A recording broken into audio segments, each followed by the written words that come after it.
Ndugu zangu wapendwa katika Kristo, karibuni kwa tafakari ya neno la Mungu. Leo neno la Bwana katika asubuhi yetu ya leo, tunaanza kwa kuliangalia somo la kwanza kutoka katika kitabu kutoka waraka wa Mtume Paulo kwa Warumi. Hapa tunamkuta Paulo akieleza juu ya umuhimu wa imani katika maisha ya Mkristo, na anatumia mfano wa Abraham na kusisitiza kwamba Abraham ni baba wa wote wanaoamini. Wote walio na imani ndio tu wanaweza kuitwa watoto wa Abraham, kwa sababu Abraham alihesabiwa haki na Mungu kwa kuonesha imani yake. Tukumbuka vizuri, Abraham ilikuwa kidogo tu auwe mtoto wake Isaka kwa sababu ya kuonyesha imani yake kwa Mungu. Ndugu zangu, Torati aliyopewa kuishika huyu Ibrahim ilikuja baadaye.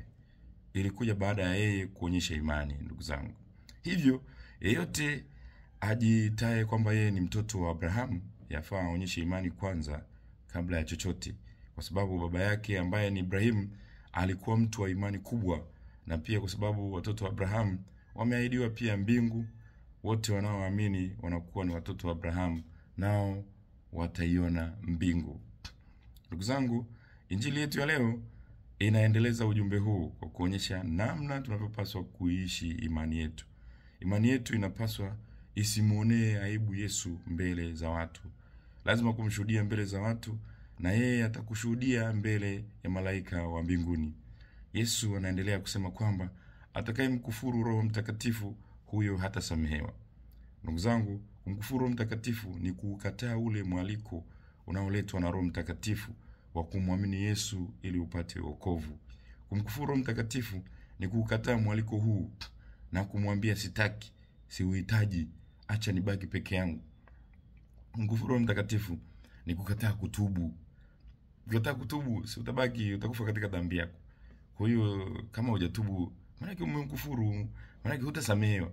Lakini utakapojinyenyekesha na kuamua kumrudia Mungu, hapo sasa utakuwa hujamkufuru, utakuwa umesamehewa dhambi yako na ukaendelea vizuri. Ndugu zangu wapendwa, kwa kweli ndugu zangu, mtu aliyefikia kikomo hiki cha namna hii, cha kiburi cha namna hii, ya hali ya juu namna hii, wale wanaokataa kufundishwa, wanaokataa kuyapokea mafundisho ya Yesu, wale wanaona kwamba kinachosemwa na Yesu ni ujinga mtupu, hakinisaidii, huyu Yesu hana lolote, wanakuwa na dharau kubwa, kama wale Mafarisayo waliomuona Yesu anatoa pepo kwa njia ya pekee, anatoa pepo kwa nguvu za Mungu, wakaishia kumtukuza Beelzebul, kumsifia shetani kuliko kumkiri Mungu. Hiki ndicho kinachowapata watu wenye wivu mbaya, wale waliokataa kukiri baraka zako. Watakuwa tayari hata kusifia waganga, kukuambia wewe ni Freemasoni, kukuambia wewe umetoka kwa mganga fulani, kumbe wakasahau hata kumnyanyua Mungu aliyekunyanyua. Ndugu zangu, Mafarisayo ndugu zangu, baada ya Yesu kumtoa pepo aliyemkamata pepo kiziwi, aliyemkamata mtu, walishindwa kukiri. Wakaona Yesu anatumia mkuu wa pepo, wakaishia kusema ni mkuu wa pepo. Yaani walimsifu shetani na kumuona ni wa maana zaidi kuliko Yesu. Ndugu zangu, hii ni mbaya sana. Wivu utatufanya tumsifie shetani badala ya kumsifu Mungu. Ndugu zangu, masomo haya yanayo mengi sana ya kutufundisha sisi. Cha kwanza ni juu ya wivu.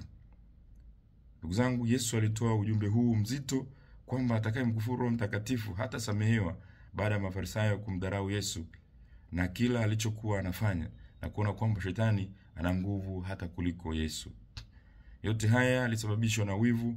Lengo ni kwamba Yesu asiaminike kwa watu, na sisi tuepuke dhambi za namna hii. Wivu utatufanya hata tushirikiane na wezi, wauaji na watu watendao kila aina ya uovu, lengo likiwa tu ni kuwadidimiza tu wale wanaofanya vizuri kuliko sisi. Na kuambia tuepuke dhambi hizi.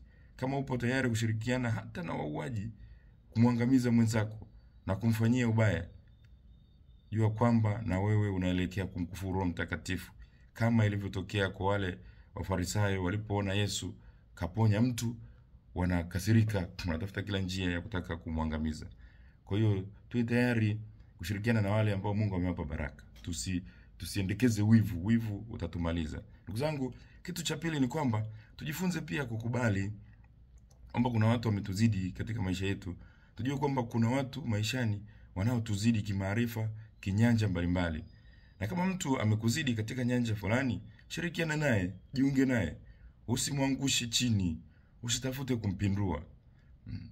Unaweza kufanikiwa bila kuharibu maisha ya mtu yote. Sio lazima upindue watu wale ambao wamebarikiwa ili wewe unyanyuke. Mungu anaweza kukunyanyua tofauti. Nyanyuka ulipo.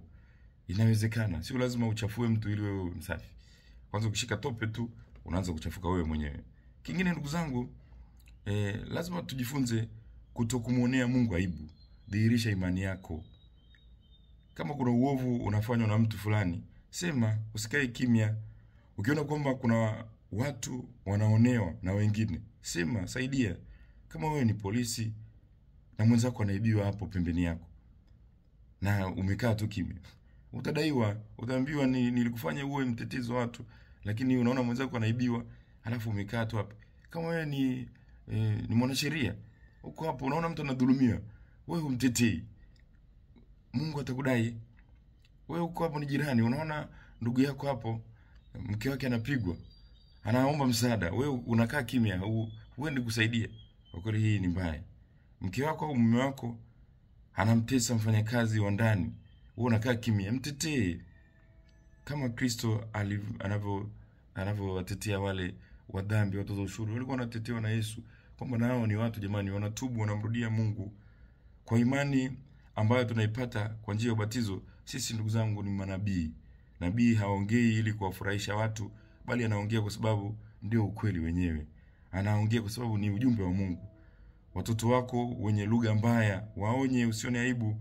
Kama wanapotoka katika maadili, wasaidie, usione aibu, kemea dhambi. Kama Yesu alivyo waambie Mafarisayo waache maisha yasiyompendeza Mungu, na wewe waambie watoto wako waache maisha yasiyompendeza Mungu. Kwa njia hii utakuwa unaishi imani yako ndani ya Kristo. Tujitahidi ndugu zangu wapendwa, tuwe watu wa kuwafundisha watu njia iliyo njema. Lakini sisi ambao ni manabii, tuwe tayari kutoa unabii unaokemea uovu, unaokemea dhambi, ili jamii ya Mungu iweze kuishi katika haki na amani ya kimungu. Nakutakia siku njema. Mwenyezi Mungu akubariki na kukulinda, Baba na Mwana na Roho Mtakatifu. Amina.